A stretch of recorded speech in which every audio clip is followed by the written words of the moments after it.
This news update is brought to you by Grab somebody and tell them hello. Your happiness will be connected to flow. Smile and cheer because that is we flow. Grab somebody and tell them hello. With your hands in the air, hands in the air, hands in the air, hands in the air. This is how we flow, yeah. Grab somebody and tell them this is how we flow.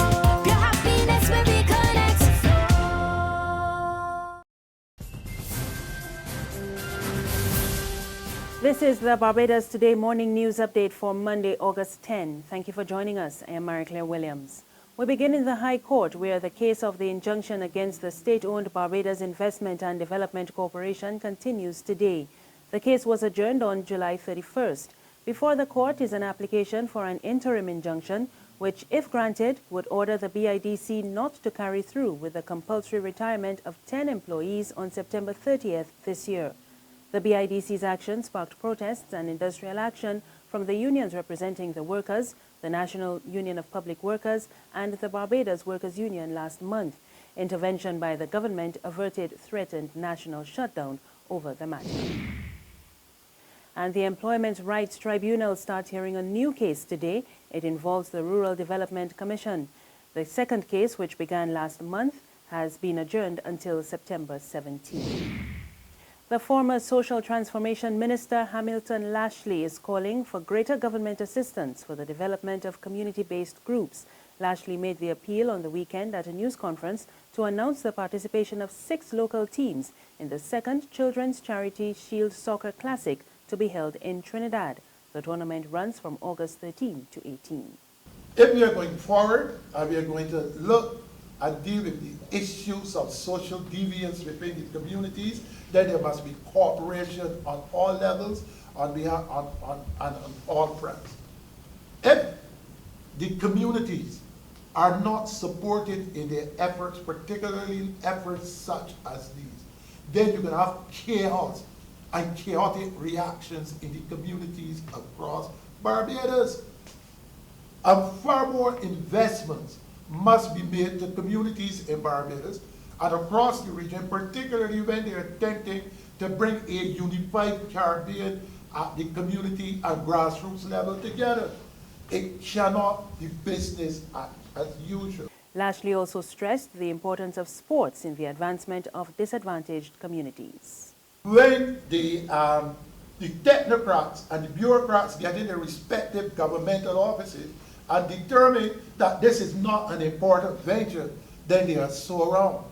Sports and culture and community development must be given the highest level of priority right now in Barbados than any other area, because if you improve the economy and you don't, if you improve the economy and you don't stabilize the communities, then therefore all of that money made and the gains made to enhance the economy will be lost, because it's still got to come back there and spend it in order to try to stabilize the communities. Chief of Staff of the Barbados Defense Force, Colonel Alvin Quintin, has pledged his officers' commitment to the continued development and protection of Barbados. Colonel Quintin was addressing a service at the St. Matthias Anglican Church to celebrate the 36th anniversary of the BDF. A number of dignitaries, including Acting Governor General Sir Philip Graves, were also present. Your Excellency, on this, the 36th anniversary of the formation of the Barbados Defense Force, I wish to reaffirm through you to the people of Barbados the unbounded loyalty and commitment of the officers and junior ranks as they continue to discharge their duties in support of the defense and security of our fair land. There's regional and international news after this short break.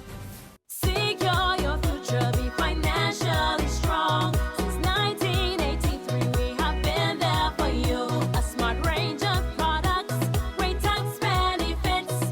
We're the solution to your hopes and your dreams. The Barbados Workers Union Cooperative Credit Union. The Barbados Workers Union Cooperative Credit Union. Humble beginnings to smart loans, smart savings. Save smart and borrow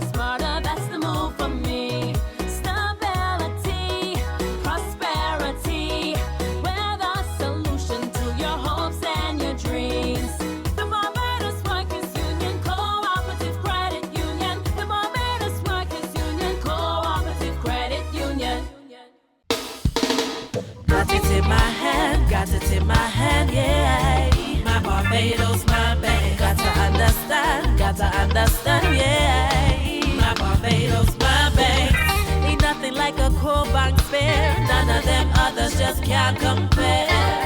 You just got to love that taste. It's the world-class thing this land makes.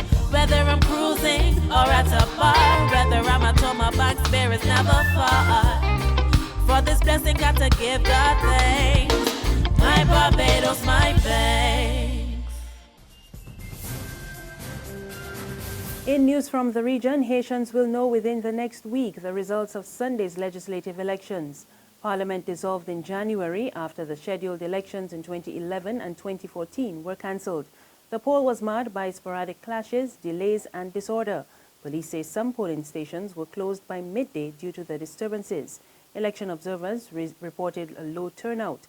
The 119-member Chamber of Deputies has sat empty since January, and the Senate, with only 10 of its 30 members, has failed to field a quorum. President Michel Martelly has ruled by decree. Guyana's former Public Service Minister Jennifer Westford and her assistant Margaret Cummins are in trouble with the law once again, this time over state finances. The two were bailed last month after appearing in court, charged with the acquisition and transfer of several government vehicles. We get more in this report from Capital News. Reports are that in 2013 and 2014, $500 million was requested each year, but $100 million was withdrawn every 3 months. It is alleged that Cummings requested and received 3 amounts of cash between February and April 2015, which included a $24 million and a $55 million. Capital News understands that since the change of government, a halt was put on the withdrawal of cash. This newscast also understands that financial documents involving the withdrawal of $334 million between 2013 and 2015 were turned over to the police on Wednesday. Information obtained by this newscast stated that checks signed by a senior functionary still in the employ of the Ministry of the Presidency were cashed by a staff in the Accounts Department, after which Margaret Cummings would sign and walk through the gates of the then Office of the President with millions of dollars in cash on her person. The monies were said to be used for projects conducted by the ministry in the regions. But checks by the new government found no trace that these projects were ever done.